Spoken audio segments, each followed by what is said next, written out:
اعوذ باللہ السمیع العلیم من الشیطان الرجیم بسم اللہ الرحمن الرحیم وبہ نستعین وہو خیر الناس معین وصلی اللہ علی محمد وآلہ الطاہرین۔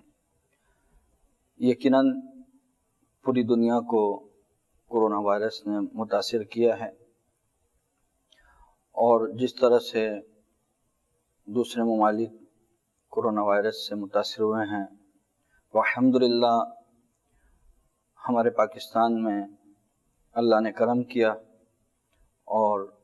کورونا وائرس اس طرح سے نہیں پھیل سکا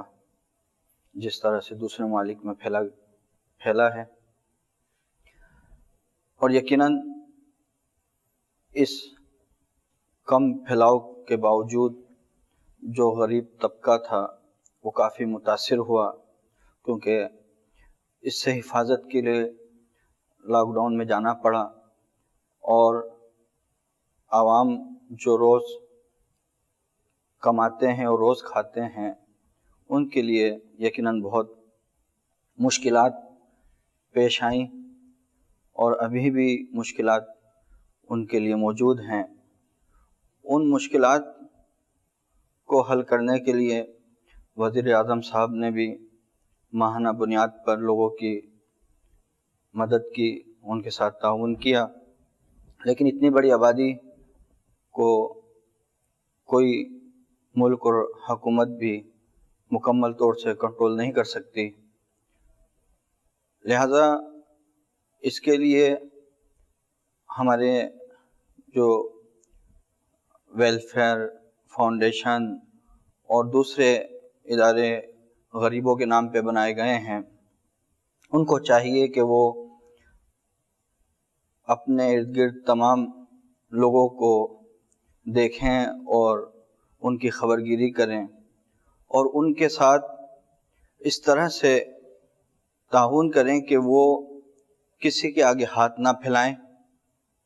اور خود لوگ بھی اللہ کی بارگاہ میں دعا گو ہوں، کیونکہ رزق دینے والی وہ اللہ کی ذات ہے۔ عوامی سطح پر جتنے بھی لوگ ہیں، چاہے وہ خاندان کے لیول پہ ہوں، چاہے وہ شہر کے لیول پر ہوں، چاہے علاقے کے لیول پر ہوں، وہ اپنے ماتحت غریب افراد پر نگاہ رکھیں اور ان کو دیکھیں کہ خدا نہ کرے ان کے گھر میں کھانے کے سلسلے میں، معاش کے سلسلے میں مشکلات تو نہیں ہیں۔ اگر مشکلات ہیں تو ان کو حل کرنا چاہیے، ورنہ خدا کو کیا جواب دیں گے؟ پروردگار عالم کی بارگاہ میں ہر ایک کو جانا ہے، ہر ایک کو یہاں سے، کوئی بھی ہمیشہ رہنے کے لیے دنیا میں نہیں آیا ہے، تو ایک نہ ایک دن سب کو مرنا ہے۔ اگر ہمارے ارد گرد کوئی ایک بھی آدمی رات کو بھوکا سوئے گا تو ہم اللہ کی بارگاہ میں جواب دہ ہوں گے۔ پروردگار عالم نے جو ہے صرف چیلنج کے وقت، وبا کے وقت، مشکلات کے وقت غریبوں کا، بیواؤں کا، یتیموں کا خیال رکھنے کا حکم نہیں دیا ہے، بلکہ جب یہ وبا نہیں تھی، جب یہ چیلنج نہیں تھا، اس وقت بھی اللہ کا حکم موجود تھا۔ قرآن آج نازل نہیں ہوا ہے، بلکہ قرآن 1400 سال سے ہمارے درمیان موجود ہے، اور حکم الہی واضح آیات موجود ہیں جو ہمیں بیان کر رہی ہیں، جو ہمیں بتا رہی ہیں، جو ہمیں حکم دے رہی ہیں کہ ہم اپنے ارد گرد غریب طبقے کا، مستحقین کا،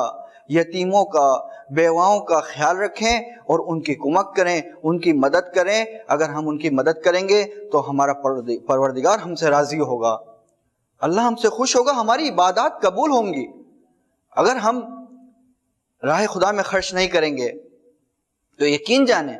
ہم متقی نہیں ہیں، ہم پرہیزگار نہیں ہیں، ہماری عبادات قبول نہیں ہوں گی۔ کیوں؟ کہ قرآن کی آیت ہے کہ عمل صرف متقی کا قبول ہوتا ہے، پرہیزگار کا قبول ہوتا ہے۔ اور متقی کون ہے، پرہیزگار کون ہے؟ سورہ بقرہ کی ابتدائی آیت میں آپ غور فرمائیے، جس میں اللہ تعالیٰ فرماتا ہے ھدی للمتقین، یہ ہدایت ہے پرہیزگار کے لیے، الذین یؤمنون بالغیب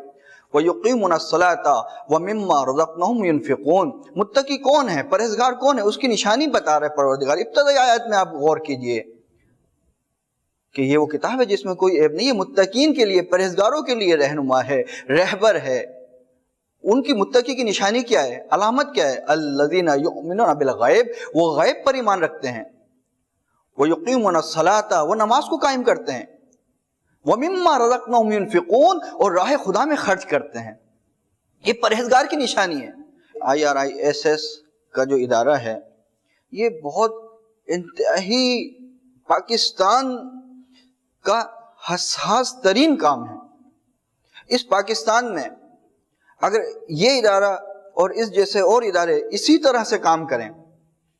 تو ہمیں یقین ہے کہ ان چیلنجز کا مقابلہ بھی کیا جا سکتا ہے اور ہم کامیاب بھی ہو سکتے ہیں، کیونکہ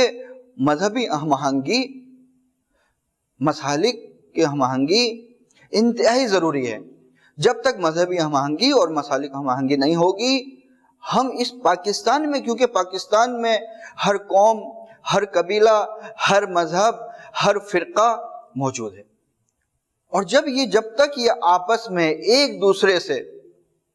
دوسرے کے ساتھ نفرتیں ختم نہیں کریں گے، محبت پیدا نہیں کریں گے، ایک دوسرے کا خیال نہیں کریں گے، ایک دوسرے کو اپنا نہیں سمجھیں گے، کبھی بھی کامیاب نہیں ہو سکتے۔ تو اس میں کامیابی کے لیے ضروری ہے کہ اس پلیٹ فارم پر آیا جائے، اس کے تحت کام کیا جائے، اور IRISS کی اس مشن کو سمجھا جائے، اور اس مشن میں دامن درہم سخن جس طرح ہو سکے ان کا ساتھ دیا جائے، تاکہ ہم دنیا میں بھی کامیاب ہو سکیں اور مرنے کے بعد آخرت میں بھی سرخرو ہو سکیں۔